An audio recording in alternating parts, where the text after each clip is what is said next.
వచ్చేసి మార్కు సువార్త 9వ అధ్యాయము 2వ వచనం నుంచి 8వ వచనం వరకు ధ్యానించుకుని బలలో పాలు పొందాం, సరి చేసుకుని దేవుడు హెచ్చరించిన హెచ్చరికలన్నింటినీ కూడా మనం గైకుంటూ బలలో పాలు పొందటానికి సిద్ధపడదాం.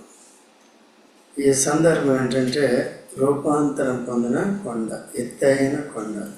2వ వచనంలో 6 దినములైన తరువాత యేసు పేతురును, యాకోబును, యోహానును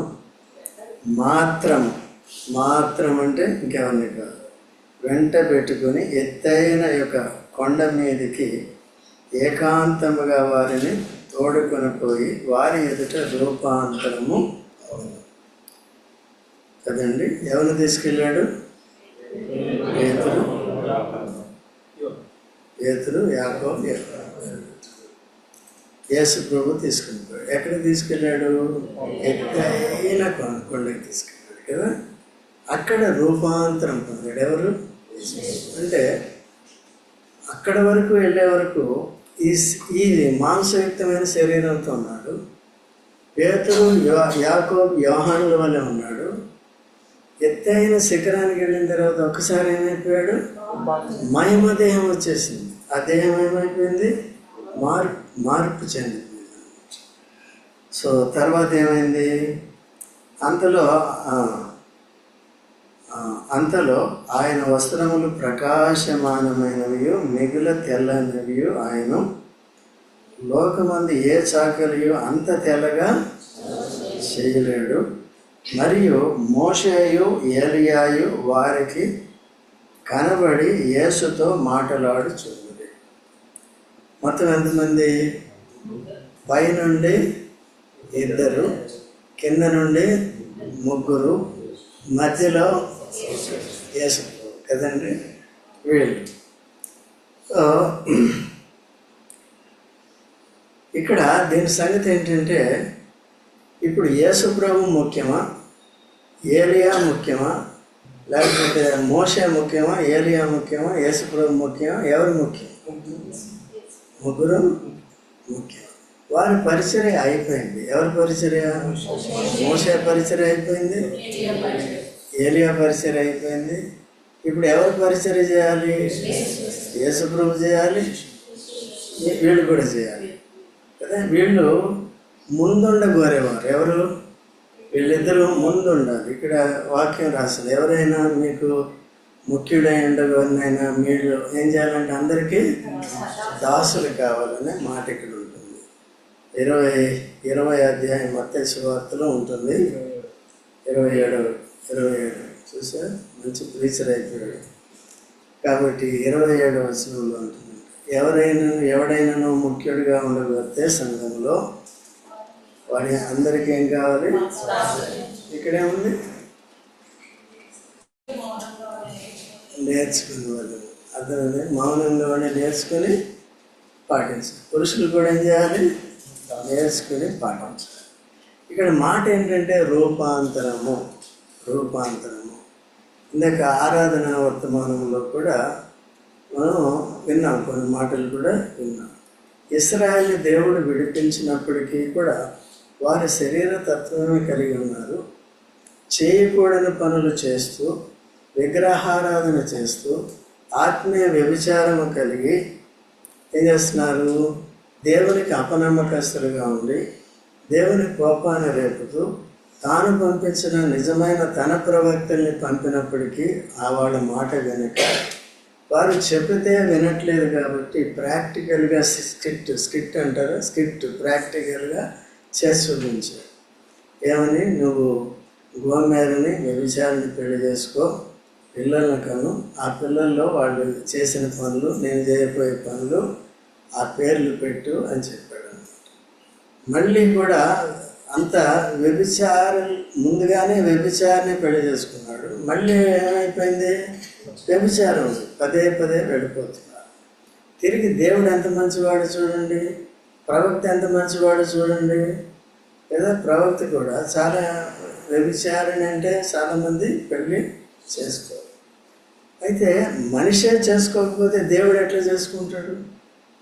దేవుడు పరిశుద్ధుడు కదా. అయితే దేవుడు చేసుకుంటాడు. దేవుడు చేయని పని మనిషిని చేయమని చెప్పడు దేవుడు. దేవుడు కూడా ఏం చేస్తున్నాడు? నిన్ను నన్ను ప్రాణం పెట్టి రక్షించినప్పటికీ, పవిత్రపరిచి పవిత్ర జనాంగంగా ఉండమని చెప్పినప్పటికీ అనేక సార్లు మనం ఏం చేస్తాం? తప్పిపోయినప్పుడల్లా ఏమవుతాం? వ్యభిచారం అవుతాం. తప్పిపోయినప్పుడల్లా ఏమవుతాం? వ్యభిచారం. కాబట్టి ఎంతో గొప్ప ప్రేమతో తిరిగి మళ్ళీ ఏం చేస్తున్నాడు? సమకూర్చుకున్నాడు. ఓకేనండి. సో ఇటువంటి పరిస్థితి. ఇది కారణం ఏంటంటే, ఈ రూపాంతర దర్శనము, మనం రూపాంతరం పొందాలి. ఇప్పుడు వారు మోషే రూపాంతరం చెందాడు, పైకి వెళ్ళిపోయాడు, పరలోకానికి వెళ్ళిపోయాడు. ఏలియా రూపాంతరం చెందాడు, పరలోకానికి వెళ్ళిపోయాడు. వాళ్ళ ముందే యేసు ప్రభు ఉన్నాడు, రూపాంతరం చెందాడు. మిగిలిన వాళ్ళు ఎవరు? పేతురు, యాకోబు. వీళ్ళు చెందారా? వాళ్ళు చెందారు. యేసు ప్రభు చెందాడు, వీళ్ళు చెందారా? పేతురు చూడండి ఏమంటాడు దీంట్లోనే 8వ అధ్యాయంలో 27వ వచనం చూడండి. యేసు తన శిష్యులతో ఫిలిప్పుదైన కైసరయతో బయలుదేరను.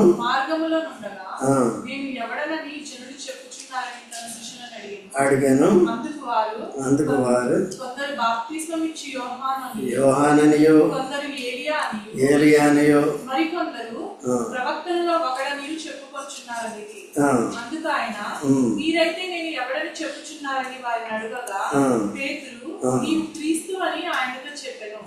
నీవు క్రీస్తు అని ఆయనతో. పేతురు చక్కగా చెప్పాడు కదా. యేసుప్రభు ఎవరో గ్రహించాడు కదా.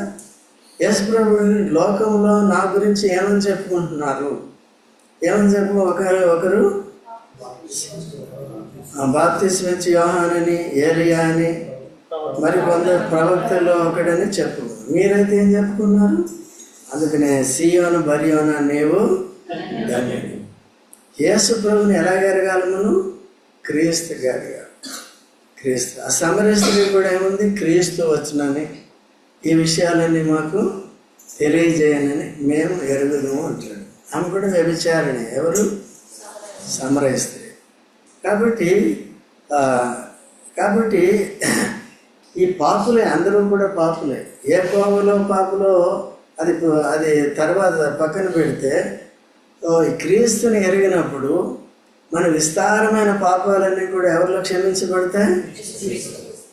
పరిస్థితులను బట్టి ఎవరు ఎలా పాపం చేస్తాడో తెలియదు. పాపం చేసినా చేయకపోయినా మనం అంతా ఎవరు? పాపం. కుక్క కరిసినా కుక్కే, కరవపోయినా కుక్కే. మురిగినా కుక్కే, మొరగకపోయినా కుక్కే. మనిషి చేసినా పాపే. ఒప్పుకుంటారా? చేసినా పాపే, చేయకపోయినా. రెండు ఉంటాయి కదా మనకి. విధేయత ఉంటుంది, అవిధేయత. మరి విధేయులమా ఉదయలమా? రెండు ఉంటాయి. మరి దేవుని పిల్లలు అయిన తర్వాత ఉన్నామా? అందుకనే రూపాంతరం పొందాలి. అందుకని ఏం చేయాలి? అవిధేయతలో నుండి విధేయతలోనికి రావాలంటే రూపాంతరం పొందాలి. యేసు ప్రభుని ఎరగటం వేరు, రూపాంతరం చెందటం వేరు. ప్రవర్తనలోను, మాటలోను, ప్రేమలోను, విశ్వాసములోను, అన్నిటిలో కూడా ఏం చేయాలి? మనం క్రీస్తు వలె ఉండాలి. సత్యము చెప్పుచు ఎవరి వలె ఉండాలి? క్రీస్తు వలె. క్రీస్తు ఆటోమేటిక్గా రూపాంతరం. ఆల్రెడీ ఉన్నాడు కాబట్టి ఆటోమేటిక్గా రూపాంతరం చెందిస్తారు. వాళ్ళు ఎవరు?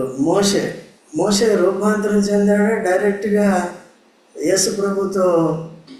యేసుప్రభు చూడండి ఎంత తగ్గించుకున్నాడు. ఇక్కడ పైన ఎవరున్నారు? యేసుప్రభు పైన ఎవరున్నారు? మోషే కింద. ఇక్కడ ఎవరున్నారు? కింద ఎవరున్నారు? అంత తగ్గించుకున్నాడు. ఓకేనా? ఇంకోటి ఏంటంటే మీడియేటర్స్. లేకపోతే పాత నిబంధనకి కొత్త నిబంధనకి ఎవరండి? మధ్యవర్తి వచ్చారు. ఓకే, అది ఎవరు వచ్చారు? యేసుప్రభు వచ్చారు. కనుక మోషే కూడా 80 సంవత్సరాల వయసు వచ్చినప్పుడు దేవుడు పిలిచినప్పుడు అప్పుడు ఆయన వేడి తగ్గింది. సేవకురా అంటే ఏమంటున్నాడు? నేను 100 మందిని కలిగిన వాడిని, నా బదులు ఇంకెవరినైనా చూసుకోండి. కానీ 40 ఏళ్ళ వయసులో ఏం చేశాడు? ఇద్దరు, ఒక ఐగుప్తీయుడు, ఒక ఇశ్రాయేలీయుడు పోట్లాడుకుంటుంటే ఐగుప్తీయుడిని చంపేసి పాతి పెట్టేశాడు ఇసుకలో. ఎడారి కదా, పాతి పెట్టేసి. రెండో రోజున ఇద్దరు లేవీయులు, ఇద్దరు ఇశ్రాయేలు పోట్లాడుకుంటుంటే మళ్ళీ మీరు సహోదరులు గారు మీరు ఎందుకు కొట్టుకుంటారు, తిట్టుకుంటారు అని బుద్ధి చెప్పడానికి, నువ్వెవడు చెప్పడానికి, మా మీద అధిపతిగా నిన్ను ఎవరు నియమించారు? నిన్న ఐగుప్తీయుడిని చంపినట్టు చంపుతావేంటి అన్నప్పుడు అయ్యో తెలిసిపోయిందని పారిపోతాడు. మరి రూపాంతరం చెందాడా? అందుకని రూపాంతరం చెందడానికి మోషేకి ఎంత టైం పట్టింది శోభమ్మ? 40 సంవత్సరాలు పట్టింది. ఎక్కడున్నాడు? మిద్యానులో 40 years. 40 yearsలో ఐగుప్తుని వదిలేశాడు. అంటే 40 సంవత్సరాలు ఐగుప్తులో ఉన్నాడు. తెలిసిందే. ఏప్రిల్కి రాసిన పత్రిక 11వ అధ్యాయము 24 నుండి 26 కలిసి ఉంటాయి. దయచేసి చదవండి త్వరగా. మోషే పెద్దవాడైనప్పుడు విశ్వాసమును బట్టి ఐగుప్తు ధనము కంటే క్రీస్తులో నిందల భాగ్యం అంట. ఐగుప్తులో వెండి బంగారాలు భాగ్యం అంట. ఏది గొప్పది కదా? క్రీస్తులో రక్షణ పొందడం గొప్ప భాగ్యం. రక్షణ పొందిన తర్వాత రూపాంతరం చెందడం గొప్ప భాగ్యం. ఇక్కడ మనసు ఏమైంది? మారింది. మనం విశ్వాసమైనప్పటికీ కూడా ఐగుప్తు ఆశలే కావాలి, వెండి బంగారాలే కావాలి, ఇవే కావాలి. అవన్నీ ఎంతవరకు కావాలి? అవసరం కొద్దీ కావాలి. అధికంగా కావాలనుకున్నప్పుడు ఆశ అవుతుంది. అయితే ఈయన ఏం చేశాడు? మోషే ఏం చేశాడు? ఐగుప్తు ధనము కంటే క్రీస్తు విషయమైన నింద గొప్ప భాగ్యం అని ఎంచుకున్నాడు. అప్పుడు క్రీస్తు ఎక్కడ ఉన్నాడు? క్రీస్తు ఎప్పుడు ఉంటాడు. అర్థమైందా? అప్పుడు యెహోవా అని చెప్పబడింది. ఇప్పుడు కొత్త నిబంధనలో యెహోవా అని ఉండదు, పాత నిబంధనలో క్రీస్తు అని పేరు. అక్కడ ఇక్కడ ఆపరేట్ చేసింది ఆయన. ఎవరు పనిచేసిందంతా ఎవరండి? ఆ బండ క్రీస్తే. అదే ఆ బండ క్రీస్తు ఉన్నాడా లేదా? క్రీస్తు. కాబట్టి క్రీస్తు విషయమైన నింద గొప్ప భాగ్యం అని. మన భాగ్యం కావాలంటే ఏం చేయాలి? రూపస్ ఏం చేయాలి? రూపాంతరం. రూపాంతరం అంటే ఏంటి? క్రీస్తులో శ్రమ పడటమే గొప్ప భాగ్యం అని ఎంచుకోవాలి. ఐగుప్తు ధనము కంటే క్రీస్తు విషయమైన నిందలు మనకి బంధంలాగా ఉంటాయి కదా. నింద వద్దు మనకి, కానీ భాగ్యం కావాలి. ఎట్లా వస్తుంది? ఎందుకు అట్లా అనుకుంటాం? ప్రబలిక రూపాంతరం చెందదు. ఎప్పుడు కూడా దేన్ని అంటి పెట్టుకుంటాం? దేవుని ఇల్లు తర్వాత మన ఇల్లు ముందు. ఇంట్లో ఏముంటుంది? మంచం ఉంటుంది, కిచెన్ ఉంటుంది. కిచెన్లో ఒక రకమా? టిఫిన్ ఒక రకం, లంచ్ ఒక రకం, రోజు ఇవన్నీ ఉంటాయి. ఇక్కడికి వస్తే ఏముంటాయి? కానీ దేవుని వాక్యము రుచికరమైనదా, ఆరోగ్యకరమైనదా? ఆత్మీయ జీవితానికి భౌతికమైన ఆరోగ్యం రుచికరమైందా? అది చేసుకొని తినండి. దేని కొరకు అంటే ఆత్మీయ జీవితం కొరకు చేసుకుంటాం. కాబట్టి ఐగుప్తు ధనము కంటే కూడా క్రీస్తు యేసునందలి నింద గొప్ప భాగ్యం అని ఎంచుకుని ఇంకేం చేశాడు? అల్ప కాలం పాప భోగాలు ఇవన్నీ కూడా ఏంటి మనం చేసేది? అందుకని చెప్తాను, హాస్టల్ వదిలేసి రండి అని. యవనస్తులు ఇప్పుడే రాకపోతే ఇంకెప్పుడు వస్తారు? పెళ్ళి అయితే అసలే రారు. పెళ్ళి అయితే ఏమంటుంది? అవ్వ సిఎంఆర్ సిఎంఆర్ బిఎంఆర్ మాలికి పోదాం, లేకపోతే ప్యారడైజ్ హోటల్కి పోదాం. అంతేనా? వాళ్ళు కూడా అందుకనే వాళ్ళు కూడా రూపాంతరం చెందారు. భార్యాభర్తలు ఇద్దరు రూపాంతరం చెందితేనే సరిగా ఉంటుంది. ఎవరైనా ఒకరైనా రూపాంతరం చెందకపోతే ఎలా ఉంటుంది? అయితే ఆదాము దేంట్లోకి రూపాంతరం చెందాడు? అవ్వలోకి రూపాంతరం చెందాడు. అవ్వ మారిపోయింది, పాపి అయిపోయింది. తను ఇప్పుడు ఈయన పవిత్రుడిగానే ఉన్నాడు, ఏం చేయలేదు. ఇప్పుడు ఏమయ్యాడు? ఈ రూపం తన భార్య రూపంలోకి వచ్చి ఎవరి పోలికలో చేశాడు? ఆదాం అంటే మనిషిగానే చేశాడు. చేసినప్పటికీ కూడా ఇద్దరు ఏమైపోయారు? పాపం చేసే దాంట్లో ఎక్కిపోయారు. దేవుణ్ణి వదిలేసిన పదవలేదు, కానీ ఎవరిని వదిలేయకూడదు? నా లెఫ్ట్ హ్యాండ్ని వదిలేయకూడదు. అట్లా చేసి ఆ విధంగా అయితే రూపాంతరం చెందకపోతే మన ఆలోచనలన్నీ కూడా, లేకపోతే తీర్మానాలన్నీ కూడా భూ సంబంధంగానే ఉంటాయి. అది మనల్ని భాగ్యవంతులుగా చేయదు. శాశ్వత రాజ్యం కొరకు, నిత్య జీవం కొరకు దేవుడు మనల్ని ఏర్పరచుకున్నాడు. అందుకనే శాశ్వతమైన ప్రేమతో మనల్ని ప్రేమించాడు. ఆయన ప్రేమను గుర్తుపెట్టుకుని మనం రూపాంతరం చెందాలి. ఇప్పుడు మోషే రూపాంతరం చెందాడా లేదా? తర్వాత ఏలియా చెందాడు. ఏలియాలో కూడా లోపాలు ఉన్నాయా లేవా? ఉన్నాయి కదా. యెజబెలు భయపెట్టినప్పుడు వాళ్ళు ఏమన్నాడు? నేను చచ్చిపోతే మంచి, నన్ను సంపు దేవ, నన్ను ఏంటి బాధపెడుతున్నాను. అక్కడ వరకు కెరీత్ వాగు దగ్గర ఉండు, ఆ నీళ్లు తాగు, మొత్తం కోనేటి నీళ్ళన్నీ నువ్వే తాగాయి. కొన్ని రోజులుండి తర్వాత నీకు కాకులకి నేను ఆర్డర్ ఇచ్చాను, అవి తీసుకొచ్చి నీకు ఏం చేస్తాయి? మంచి మటన్ ముక్కలు పెడితే మంచిగానే ఉన్నాడు, బాగానే ఉన్నాడు కదండి. అయితే తర్వాత సారేపతి విధవరాల దగ్గరికి వెళ్ళు. విధవరాల దగ్గర ఏమన్నా ప్రశ్నించాడా? విధవరాలకే మనం పెట్టాలి, కానీ విధవరాలు మనకు పెట్టేదేంటి? పరిస్థితులు అలా ఉంటాయి. కాబట్టి ఏం చేశాడు? అక్కడికి వెళ్ళమంటే అక్కడికి వెళ్ళాడు. ఇక్కడ నీళ్ళు అయిపోయినాయి, అక్కడికి వెళ్ళమంటే అక్కడికి వెళ్ళాడు. ఆమె విశ్వాసాన్ని పరీక్షించినప్పుడు ఆమె విశ్వాసంలో పాస్ అయింది. అమ్మ కొన్ని నీళ్ళు ఇమ్మని పరీక్షించాడు కదా. మొదటి రాజులు 17వ అధ్యాయం కదా. మొదటి రాజులను రైట్ 18, 17, 17 సరే తెలిసిందే ఇదంతా. మొదటి రాజులు 17వ అధ్యాయం మొదటి నుంచి ఈ విషయాలన్నీ కూడా ఉంటాయి. మనం ఈ రిఫరెన్స్లు అన్నీ చూసుకుంటూ కూర్చుంటే సరిపోదు, టైం సరిపోదు. కాబట్టి పరీక్ష నీళ్లు తీసుకొచ్చేమంటే తెచ్చింది. అంటే తనలో విశ్వాసాన్ని, విధేయతను చూసింది. ఈమె దైవజనుడు అని గుర్తించింది. తన ప్రాణం కంటే, తన ఆకలి కంటే, తన ఆహారం కంటే, తన కొడుకు కంటే కూడా ఎవరికి ప్రాధాన్యం ఇచ్చింది? దైవజనుడికి ఇచ్చింది కదా. అందుకే నీతిమంతుడని, ప్రవక్త అని, ఇంకెవరైనా అని మీ ఇంటికి ఎవరైనా వస్తే ఒక గిన్నెడు అన్నీ వేస్తే నా దగ్గర లేవు, అడగట్లేవు కదా అనుకుంటాం. ఆమె ఎదురాలు ఏం చేసింది?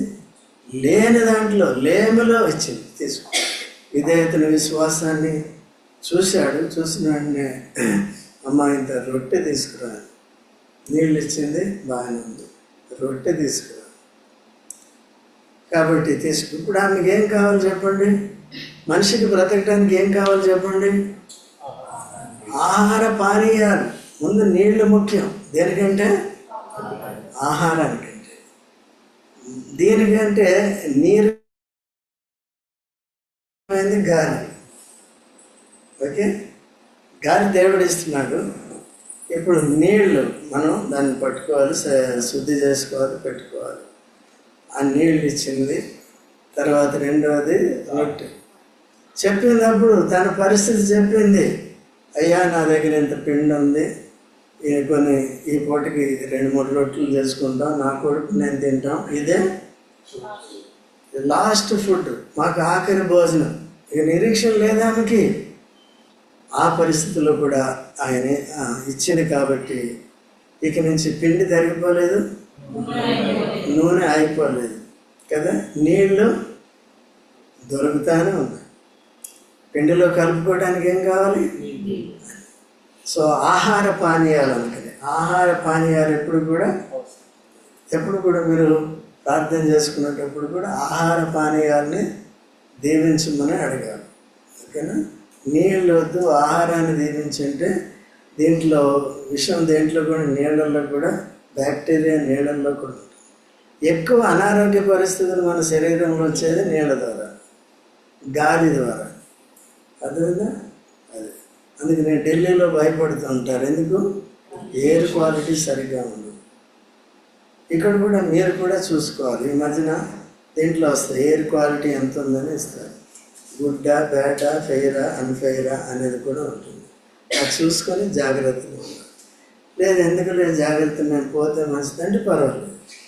ఒకవేళ 4 రోజులు ఉందాం, దేవుని సేవిద్దాం, దేవుని ఇక్కడే బాగా తెలుసుకుని రూపాంతరం చెందిన తర్వాత వెళ్ళిపోదాం అనుకుంటే ఏం చేయాలి? కొద్దిగా క్వాలిటీ ఉండాలి దేంట్లో అట్లా. కాబట్టి తర్వాత ఏమైపోయిందంటే ఈ ఏలియా అని యెజబెల్ ఏం చేసింది? ఎప్పుడైతే 19వ అధ్యాయంలో మొదటి రాజులు ఈ ప్రవక్తల్ని 450 మంది కదా, 450 మంది ప్రవక్తల్ని, బయలు ప్రవక్తల్ని చంపేశాడు. ఎవరండి? ఏలియా. అప్పుడు ఈ ప్రవక్తల్లో ఒకని వలె నీవు ఈ సాయంత్రం వరకు ఉండకపోతే చూడు, లేకపోతే రేపు ఈ టైంకి నువ్వేమవుతావో చూడని బెదిరించినప్పుడు ఏమయ్యాడు? భయపడిపోయాడు. పరిస్థితి విన్నా భయపడు. కాబట్టి యవనస్తులు ముందు కూర్చోవాలి. పర్లేదు, ఈసారి కూర్చో పర్వాలేదు అని మామూలుగా చెప్తారు. కొద్దిగా లేటుగా వస్తే ఏం చేస్తారంటే వెనక్కి కూర్చుంటారు. సరే పర్వాలేదు. సో ఇవన్నీ ఎందుకు? దిద్దుబాటుకి. నేను చెప్పే మాటలు దేని కొరకు అండి? ఆ పేరు పెట్టేట్టు చెప్పినా ఇట్లా చెప్పినా దేని కొరకు? సరే అంతే, అందుకంటే అన్నీ కావాలి మనకి. ఓకే, ఎంతవరకు వచ్చింది? కాబట్టి ఎప్పుడైతే ప్రవక్తల్ని చంపేశాడో, యెజబెలు ప్రవక్తల్ని, లేకపోతే బయలు ప్రవక్తల్ని, ఆ భక్తురాలు కాబట్టి ఏం చేసింది? రేపటికి చూడని సంగతి ఏమవుతుందో, ప్రవక్తలు ఒకరి వంటి వాడు కాకపోతే నా పేరు యెజబెలే కాదు అన్నట్టుగా మాట్లాడింది. మనం కూడా అట్లా అంటాం కదా, నా పేరు చూడు ఈ తడాక చూడకపోతే అంటే కదా. కాబట్టి ఆవిట్లా దానికి భయపడిపోయి పారిపోతున్నాడు.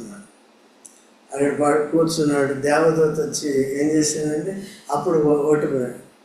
ప్రభువా నన్ను చంపు, రేపటికి నన్ను చంపేస్తుందంట, చంపు, నాకెందుకు ఈ బతుకు. నిన్నటి వరకు ఎట్లా ఉన్నాడండి? విశ్వాసంతో ఉన్నాడు, బాగున్నాడు, ఇతరులకి కారణంగా ఉన్నాడు, విధవరాలను కూడా ఆశీర్వదించాడు. అటువంటి వ్యక్తి ఇప్పుడు ఏమవుతున్నాడు? అందుకనే మనం కూడా ఈ బాధ చేసేవారు కానీ, లేకపోతే ఇంప్రూవ్ చేసేవారు కానీ వీళ్ళు చాలా ధైర్యంగా ఉంటారు. వాళ్ళకి కూడా ఏముంటుంది? అందుకనే మీరు మా కొరకు కూడా ఏం చేస్తున్నారు? ప్రార్థన. ఎప్పుడైనా బలహీనలు కావచ్చు. నిన్న మొన్నటి వరకు బల్ల కొద్ది చెప్పవచ్చు. మనకి కొద్దిగా గాలి దిగిన వెంటనే ఏమవుతుంది? ఇంకా భయమే. అందుకనే అందరి కొరకు ఒకరి కొరకు ఒకరు ఏం చేయాలి? మనం ప్రార్థన చేస్తాం. సో కనుక అప్పుడు దేవదూత తను ధైర్యపరిచి బలపరిచి 2-3 అప్పాలు ఇచ్చి నీటి బుడ్డనిచ్చి, సరే ఇక్కడి నుంచి నువ్వు 40 రోజులు ప్రయాణం చేసి ఒక బుడ్డి నీళ్లు, ఇంకేంటండి 2-3 రొట్టెలు అప్పాలు ఇచ్చి ఎన్ని రోజులు ప్రయాణం చేయాలి? ఇప్పుడు మళ్ళీ ఏమవుతుంది? దేవుని మీద ఆధారపడవచ్చు, దేవుని ఆహారం మీద ఆధారపడవచ్చు. దేవుడిచ్చిన ఆహారం తింటే 3 రొట్టెలు తింటే ఎన్ని రోజులు వెళ్ళొచ్చు? యేసు ప్రభు ఏం చేశాడు?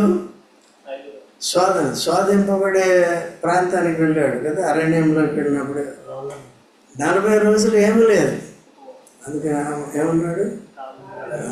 దేవుని నోట నుండి వచ్చు ప్రతి మాట వలన మనిషి బ్రతుకుతాడు.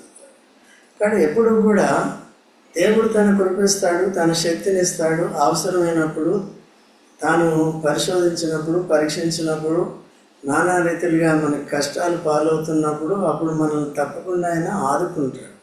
సో ఆ విశ్వాసం ఉండాలి. సో అలాగే. సో ఇప్పుడు ఏలియాలో కూడా బలహీనత ఉందా లేదా? ఉంది కదండి. వాళ్ళు సరే యాత్ర ముగించారు, అక్కడికి వెళ్ళిపోయారు. అక్కడికి వెళ్ళిపోయిన వాళ్ళందరినీ ఏమంటారంటే పరిపూర్ణులు అంటారు. ఏ విషయంలో? విశ్వాస విషయంలో పరిపూర్ణులయ్యారు, అక్కడికి వెళ్ళిపోయారు కదా. ఇంకొక రకంగా చూస్తే వారు మనము కలుసుకునే వరకు వారు కూడా పరిపూర్ణులు కాదు. అంటే క్యారెక్టర్లో, విశ్వాసంలో కాదు. సంఘము పరిపూర్ణం కాదు. పాత నిబంధనలో ఉన్న భక్తులు, కొత్త నిబంధనలో ఉన్న భక్తులు మధ్యాకాశంలో కలుసుకున్నప్పుడే పరిపూర్ణం. చూడండి 11వ అధ్యాయము హెబ్రీయులకు రాసిన పత్రిక 40వ వచనం. హెబ్రీ మీరందరూ విశ్వాసము ద్వారా సాక్ష్యము పొందిన వారైనప్పటికీ చూడండి, విశ్వాస సంబంధమైన మంచి పోరాటాలు పోరాడిన వారు, మంచి సాక్ష్యము కలిగిన వారు. మనము లేకుండా వాళ్ళు ఏం కాదు కదా. పరలోక రాజ్యము సంపూర్ణం కాదు. వారు మనం ఏం చేయాలి? కలుసుకోవాలి. ఎక్కడ కలుస్తాం? మధ్యాకాశం. మొట్టమొదటిగా క్రీస్తు నన్ను మృతులు, లేకపోతే తన దగ్గర ఉన్న ఆత్మల్ని వెంట పెట్టుకుని వస్తారు. వారు సమాధుల్లో నుండి మహిమ దేవంతో లేస్తారు. వారి వెంట సజీవులమైన మనం ఎట్లా వెళ్తామో తెలుసా? మనం కూడా ఆల్రెడీ సాక్ష్యం ఇచ్చాం. నేను బాప్తిసంలో సాక్ష్యం ఇచ్చాను కదా. అంటే బాప్తిసంలో సాక్ష్యం ఏంటంటే సమాధి చేయబడ్డ, బరియల్ అంటే బరియల్ సెరమనీ. అది బాప్తిసాన్ని ఏమంటారు? బరియల్స్. అయితే కొత్త నిబంధనలో బరియల్ అండ్ రిజరెక్షన్ సెరమనీ. కేవలం నేను ముంచేసి వదిలేరు కానీ ఏం చేస్తున్నారు?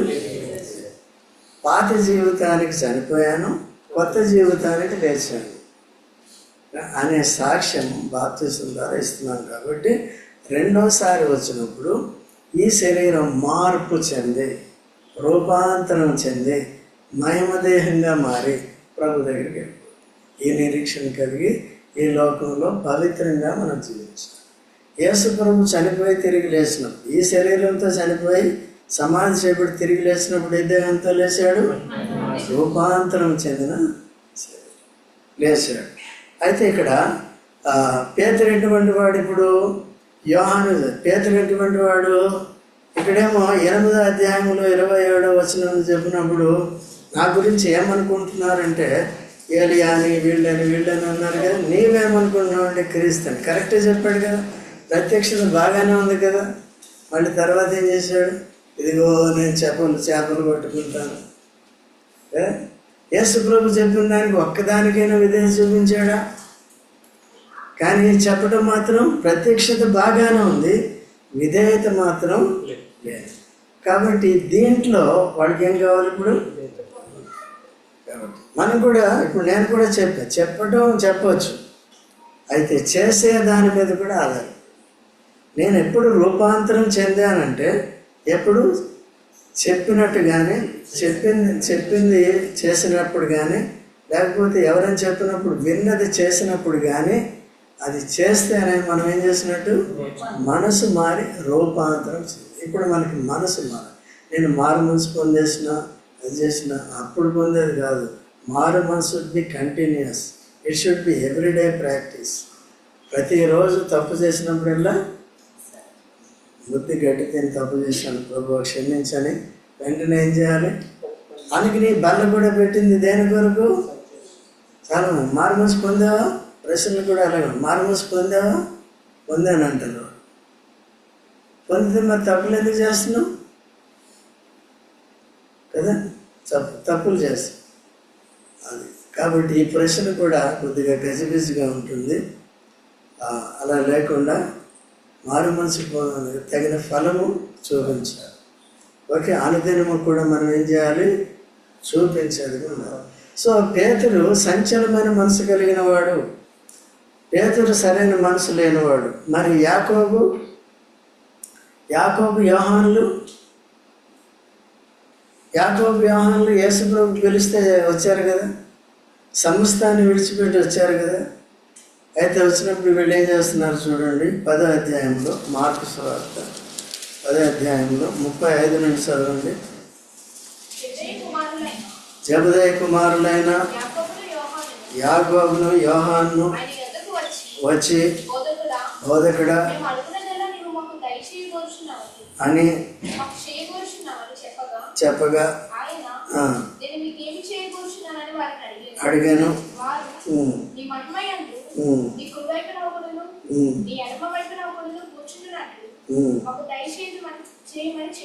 ఇప్పుడు ఏం అడుగుతున్నారండి? ఎవరిని వెంట పెట్టుకుపోయాడు? పేతురు, యోహాను, యాకోబు. పేతురు, యాకోబు, యోహాను అనుకోండి. వీళ్ళిద్దరూ యేసు ప్రభువును వెంబడిస్తున్నారు, శిష్యులుగా పిలువబడ్డారు. కానీ ఏమైనా మార్పు చెందారు? వీళ్ళు అధికార కాముకులు. మాకు అధికారం కావాలి. యేసు ప్రభు దగ్గరికి వచ్చి ఒకరు కుడి పక్కన, మిగిలిన సంగతి ఏంటి కదా? కాబట్టి అందుకనే దేవుడు ఎవరిని ఎక్కడ పెడితే, సంఘాన్ని దేంతో పోల్చాడు? మానవ శరీరంతో పోల్చాడు కదా. ఈ చెయ్యిని కుడి పక్కన, ఈ చెయ్యిని ఎడమ పక్కన పెట్టాడు. ఈ రెండు మారుతామంటే కుదురుతాయా? కుడికాలు ఎడమకాలు మారుతాయా? ముక్కు మారుతుందా? మూతి మారుతుందా? ఏది ఎక్కడుంది? ముక్కు కిందకి మూతి పైకి వచ్చింది అనుకోండి, ఎలా ఉంటుంది? దేవుడు చక్కగా పెట్టాడు కాబట్టి అందంగా కనపడుతున్నాడు, చూస్తాం. లోపల అందం చూడం, మనం పైకి చూస్తాం. దేవుడు అన్నీ చక్కగా పెట్టాడు. ఒకవేళ ముక్కుని ఉల్టా పెట్టాడు అనుకోండి, తుమ్ము వచ్చినప్పుడు ఇంకా మళ్ళీ నీ మీద పడు, వర్షం వచ్చినప్పుడు అంతా లోపం. దేవుడు ఎంత జ్ఞానంతో అన్ని పెడితే ఏం చేస్తున్నారండి? ఇట్లా చేస్తున్నాం. కాబట్టి ఎవరిని ఎక్కడ పెడతాడో దేవుని ఇష్టం. మనం ఏం చేయాలి? మారు మనసు పొంది రూపాంతరం చెందాలి. రూపాంతరం ఎప్పుడు వస్తుందంటే, వెన్ అవర్ మారు మనసు ఇంక్రీజెస్ డే బై డే. ప్రతిరోజు కూడా ఏం కావాలి? ప్రతిరోజు కూడా ఏం చేయాలి? ఎంతగా మారామని మారు మనసు మీద ప్రాథమిక సూత్రాల్లో ఫస్ట్ ప్రాథమిక సూత్రం మారు మనసు, తర్వాత విశ్వాసం. అయితే ఇది ప్రతిరోజు పొందితే అంత రూపాంతరం చెందాం. When there is no change in your mind or my mind, we don't transform. అదేనా? అంతేనా పని? నువ్వు రెగ్యులర్గా రావాలంటే ఏం చేయాలి? మారు మనసు ఉంటాయి, అందరికీ పనులు ఉంటాయి. కాబట్టి దేవుని టైము దేవునికి ఇచ్చేయాలి. అంతేనా? జయకరన్న రాజువా రాణివా? ఇద్దరు ఉన్నారు, రాజు రాణి. రైట్, మీ వాడు బాగా గుర్తుపెట్టుకున్నాడు. రైట్. కాబట్టి ఏం చేయాలి? అనుదినము కూడా విన్నప్పుడల్లా కూడా మనసు ఏం కావాలి? రోజు అప్పుడు స్పిరిచువల్ గ్రోత్ అంటే అది. అంతేగాని మారు మోసుకొని ఇంకా అవే చేస్తూ ఉంటాం. ఈ పేతురు ఏమని చెబుతున్నాడు? యేసు ప్రభుకి 3 పాకలు కట్టేద్దాం అంటాడు, 3 పర్ణశాలలు కట్టేద్దాం అంటే ఎవరితో ఈక్వేట్ చేస్తున్నాడు? వాళ్ళిద్దరినీ కూడా ఎవరితో ఈక్వేట్ చేస్తున్నాడు? యేసు ప్రభు. ఈయనకి పాకే అంటే వాళ్ళకి పాకే కదండి. సుక్కోత దగ్గరికి పోయాడు అనమాట, పాకల దగ్గరికి పోయాడు కదండి. అయితే అప్పుడు దేవుని స్వరం ఏమని వచ్చింది? ఈయన నా ప్రియకుమారుడు, ఈయన మాట విని. ఆయన మాట అయిపోయింది, ఆయన మాట, మోషే మాట అయిపోయింది. మోషే ఆ నరకానికి పాతాళానికి వెళ్ళిన ధనవంతుడు ఏమంటున్నాడు? ధనవంతుడికి అబ్రహాం ఏమంటున్నాడు? వాళ్ళ దగ్గర మోషే ఉన్నాడు, ప్రవక్తలు ఉన్నారు, ఏలియా ప్రవక్తలు ఉన్నారు. వాళ్ళ దగ్గర వాళ్ళ మాట విన్నారు. అప్పుడు వాళ్ళ మాట విన్నారా? ఇప్పుడు ఎవరి మాట వినాలి? సరే, వాళ్ళ మాట వినకపోతే కానీ ఇప్పుడు ఈయన మాట కంపల్సరీ వింటేనే ఇటువంటి భయంకరమైన క్రూరమైన నరకం నుంచి తప్పించుకుంటారు. అబ్రహాము రొమ్మున స్వర్గంలో పరలోకంలో ఉండగలుగుతారు, నిత్యజీవంలో. సో అలాగా యోహానికి యాకోబుకి ఏం కావాలంట? సో ఈ భౌతికం ఈవెన్ సంఘాల్లో కూడా మన దగ్గర అట్లా లేదు. నేను అబ్జర్వ్ చేస్తున్నాను. వాళ్ళు కానీ మిగిలిన వారందరూ కానీ ఎవరైనా సరే అందరికీ దేని మనసు కదా, మీ అందరికీ ఉంది. కాబట్టి ఎక్స్ట్రాలు లేవు. సో నేను పెద్దని, నేను బాగా చదువుకున్నాను, నేను ఇంజనీర్ని, లేకపోతే నేను అమెరికా వెళ్ళాను, లేకపోతే స్వీడన్ వెళ్ళాను, ఇంకా ఇవన్నీ పక్కనే. అవన్నీ దేంతో సమానం అంటే పౌలు దగ్గరికి, పౌలు అదే పేరు కదా, పౌలు దగ్గర, పౌలుతో. అంతకుముందు అవే ఆయన ధనం, అవే ఆయనకి కావలసినవి. ఇప్పుడేమంటున్నాడు? ఎందుకన్నాడు చెప్పండి అన్నమాట. బాగా చెప్పాడు. ఏం చెప్పాడు? అంటే ఇప్పుడు మానసిక మార్పు నీడ్స్ వెరీ ఇంపార్టెంట్. ఈ దినాల్లో ఒక తీర్మానం చేసుకుని దాన్ని గురిగా పెట్టుకుని మనసు మార్చుకునే చూసుకోవాలి. లేకపోతే మనం రూపాంతరము చెందలేము. కాబట్టి మోషే రూపాంతరం చెందాడా? ఏలియా రూపాంతరం చెందాడా? తర్వాత పేతురు, యాకోబు, యోహాను రూపాంతరం చెందారు. తర్వాత ఎప్పుడైతే యేసుప్రభు చనిపోయి సమాధి ఎప్పుడు తిరిగి లేచి వెళ్ళిపోయాడు, అప్పుడేం చేశారు? స్వస్థ బుద్ధి వచ్చింది. మనం ఎట్లా మారాలనే విషయాలు పేతురు తన 2 గ్రంథాల్లో కూడా, పేతురు 2 పత్రికల్లో కూడా ఏం చేశాడు? ఎంత మార్పు చూడండి. మారి ఇతరులకు చెప్తున్నాడంటే ఎప్పుడు వచ్చింది మార్పు? మరి ఇక్కడ ఉన్నప్పుడు, కొండ మీద ఉన్నప్పుడు ఎత్తు అయితే ఎక్కాడు, కానీ మార్పు అయితే మనం కూడా నా స్థానం ఇది అంటాం, కానీ అది లేదు. దాని తగిన మారు మనసు, తగిన రూపాంతరం లేదు. అందుకనే ఇక్కడ సంఘంలో కూడా ఒకవేళ హెచ్చించాలంటే దానికి తగిన రూపాంతరం ఉండాలి. లేకపోతే ఎవరిని అట్లా చేయటానికి వీలు.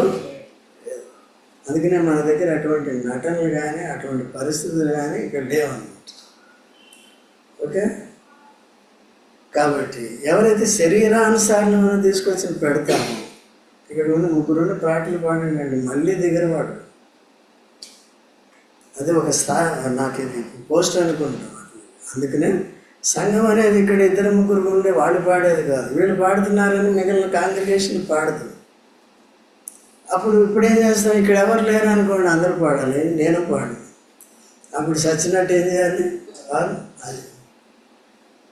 అది అందరినీ ఇన్వాల్వ్ చేయాలి.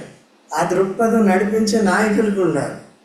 అన్నీ అడ్డదిడ్డంగా భక్త్ సింగ్ గారు పెట్టిన ఏంటది క్రమం, ఆ క్రమం బైబిల్లో ఉండాలి. ఓకే, అది పెట్టారు. ఆ దినాల్లో నడిచింది. ఈ దినాల్లో ఏమవుతుంది? ఆ నాయకుడు లేడు, కానీ ఈ నాయకులు ఏం చేస్తున్నారు? వాడికి అది కావాలి, వీళ్ళకి అది కావాలి. శరీర సంబంధమైన కోరికలు ఉన్నాయి కాబట్టి ఏమవుతుంది? నడవట్లేదు పని. అట్లా లేకుండా జాగ్రత్తగా ఉండాలి. ఓకేనా? సో కాబట్టి ఎంతవరకు మనం రూపాంతరం చెందాలి? పేతురు వాళ్ళు మొదట్లో ఇలాంటి ప్రశ్నలు వేసినప్పటికీ కూడా, పాకలు కడతాను ఇది అన్నప్పటికీ కూడా, సరైన గ్రహింపు లేనప్పటికీ కూడా, చివరికి ఏం చేశారు? వాళ్ళు రూపాంతరం చెంది సేవ చేశారు. అది గుర్తుపెట్టు. రూపాంతరం చెందిన తర్వాత సువార్త చెప్తే ఎంతమంది రక్షణ పొందారు? 3,000 మంది రక్షణ. సో పరీక్షించుకుందాం, సరి చేసుకుందాం. ప్రార్థన